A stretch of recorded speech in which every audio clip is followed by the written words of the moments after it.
दोस्तों, सबसे पहले आप सभी को जय श्री केदारनाथ। मैं हूं सुशील और आप सभी का स्वागत करता हूं। इस वीडियो के अंदर मैं आप सभी को अपने एक्सपीरियंस के बारे में बताने वाला हूं, खास करके केदारनाथ की यात्रा और बद्रीनाथ की यात्रा के बारे में। अभी मैंने 2023 में केदारनाथ की यात्रा कर ली है और बद्रीनाथ की यात्रा भी कर ली है, बट आपको बद्रीनाथ के ब्लॉग नहीं मिले हैं। इसके पीछे कारण ये है कि जो मेरा कैमरा था वो अभी ख़राब हो चुका है, उसके अंदर जो मेमोरी थी वो एक तरीके से क्रैश हो चुकी है। बट मैं कोशिश कर रहा हूँ कि डाटा वापस आ जाए और मैं आपको बद्रीनाथ की यात्रा के ब्लॉग दे पाऊँ। सबसे पहले बात कर लूँ, अगर आप केदारनाथ की यात्रा की प्लानिंग कर रहे हो तो आपको सबसे जो इम्पोर्टेंट चीज़ है वो करानी है रजिस्ट्रेशन। देखो भाइयों, अगर आप किसी भी धाम की यात्रा करना चाहते हो उत्तराखंड के अंदर, सबसे इम्पोर्टेंट रजिस्ट्रेशन है और रजिस्ट्रेशन कराना ही पड़ेगा। विदाउट रजिस्ट्रेशन आप यात्रा नहीं कर पाओगे, क्योंकि बहुत जगह रजिस्ट्रेशन चेक किया जा रहा है। बेसिकली मैं आप सभी को बता दूं, मैंने ओपनिंग सेरेमनी के टाइम केदारनाथ की यात्रा की थी। उस टाइम 24 था, 24 के दिन मैं केदारनाथ में ऊपर था। उस टाइम रजिस्ट्रेशन चेक नहीं किए गए थे, बट जब मैं वापस आ रहा था वहाँ से तो नीचे मैंने सोनप्रयाग में देखा कि वहाँ पे रजिस्ट्रेशन चेक किया जा रहा है और साथ के साथ होटल बुकिंग भी चेक की जा रही है। ये दोनों चीज़ चेक की जा रही है प्रॉपर तरीके से। उसके बाद ही आपको ऊपर जाने दिया जा रहा है गौरीकुंड के लिए।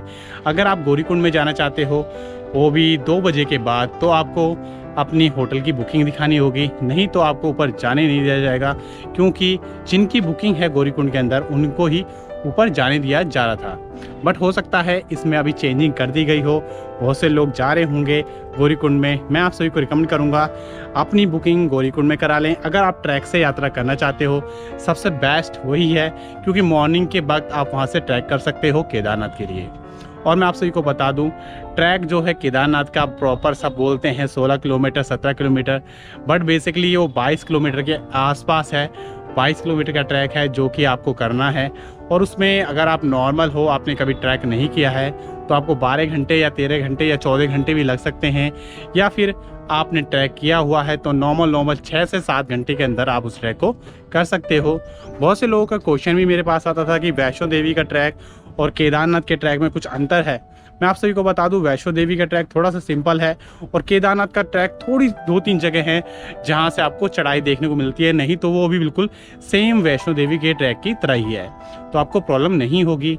और ऊपर जाके मैं आप सभी को बता दूं, केदारनाथ में आपको सबसे जो इम्पोर्टेंट चीज़ है वो है होटल बुकिंग। वो करा लेनी है। विदाउट होटल बुकिंग यात्रा मत करना मई के अंदर और जून के अंदर भाइयों, क्योंकि बहुत ज़्यादा क्राउड अभी आ रहा है केदारनाथ के अंदर। अभी भी डेली आप देखो तो 20,000 के आसपास यात्री पहुंच रहे हैं केदारनाथ के अंदर। अभी भी 2 लाख से ज़्यादा लोगों ने केदारनाथ के दर्शन कर लिए हैं और ये जनसंख्या बढ़ती जा रही है। डेली हो सकता है इसकी काउंटिंग बढ़ेगी, मौसम सही होगा तो लोग बढ़ेंगे। और अभी मौसम आने वाले कुछ दिनों में ख़राब होने वाला है, इसलिए मैं कहूँगा कि भाई अपने पास गर्म कपड़े, मेडिसिन, रेनकोट, ये सारी की सारी चीज़ें रखें। और साथ के साथ अगर ट्रैक से यात्रा कर रहे हो तो अपने साथ एक स्टिक रख लेना, जो कि गौरीकुंड में आपको 50 रुपये की मिल जाती है। अगर आप उसे वापस करते हो तो आपको 20 रुपये वापस मिल जाते हैं, मतलब कि 30 रुपये में आपको वो स्टिक पड़ने वाली है, तो वो बेस्ट है आपके लिए। और तीसरी बात, एक बात याद रखना, केदारनाथ पे अगर आपके साथ आपकी फैमिली जा रही है ट्रैक के साथ और उनकी उम्र 50 साल या 60 साल से ज़्यादा है, तो उनका फिजिकल फिट होना बहुत इम्पोर्टेंट है। क्योंकि भाई बहुत से लोगों को मैंने देखा जिन्हें बहुत सी प्रॉब्लम हो रही थी, किसी को सांस लेने में, किसी को बहुत सी चीज़ प्रॉब्लम हो रही थी। इस कंडीशन में मैं आप सभी को रिकमेंड करूँगा, अगर ट्रैक से यात्रा कर रहे हो तो अपने पास ऑक्सीजन की एक कैन आती है वो लेके चलना, वो कि बहुत ही इंपॉर्टेंट है, जिससे कि आप आसानी से ऑक्सीजन की प्रॉब्लम नहीं होगी।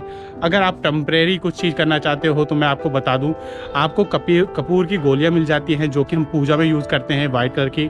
उसे आप एक तरीके से रुमाल में डाल के उसे ऐसे लंबी लंबी सांस लेकर सूंघ सकते हो, जिससे कि आपकी जो सांसें है वो एक तरीके से नॉर्मल हो जाएगी और आप नॉर्मल तरीके से यात्रा कर पाओगे। ये हो गया मेरा सबसे बड़ा रिकमेंडेड अगर आप केदारनाथ की यात्रा पर जा रहे हो।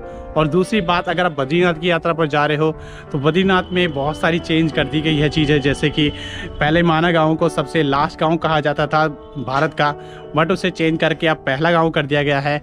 और साथ के साथ मैं आप सभी को बता दूं, माना के अंदर आप बहुत सारी चीज़ एक्सप्लोर कर सकते हो। भीम पुल जा सकते हो, ब्यास गुफा जा सकते हो और आप वसुधारा फॉल जा सकते हो, जो कि काफ़ी अच्छा ट्रैक है, आपको करना भी चाहिए। मैं कोशिश कर रहा हूँ कि भाई मेरा जो बद्रीनाथ का ट्रैक मैंने किया है उसको मैं एक तरीके से उसका डाटा मेरे पास आए, मैं आप सभी को उसकी जो ब्लॉग है वो दे पाऊँ। अगर ऐसा नहीं होता है फिर भी मैं आपको ब्लॉग जल्दी दूंगा, कोशिश करूंगा दोबारा मैं बद्रीनाथ घूम के आऊँ और आप सभी को बद्रीनाथ बाबा के दर्शन करा दूँ। बट देखो यार, कोशिश कर रहा हूँ, वो आप समझ सकते हो किसी ब्लॉगर के लिए उनका डाटा कितना इंपॉर्टेंट होता है ना। बट कोशिश कर रहा हूँ, होगा तो ज़रूर दिखाऊँगा, नहीं होगा तो जब भी दिखाने की कोशिश करूँगा।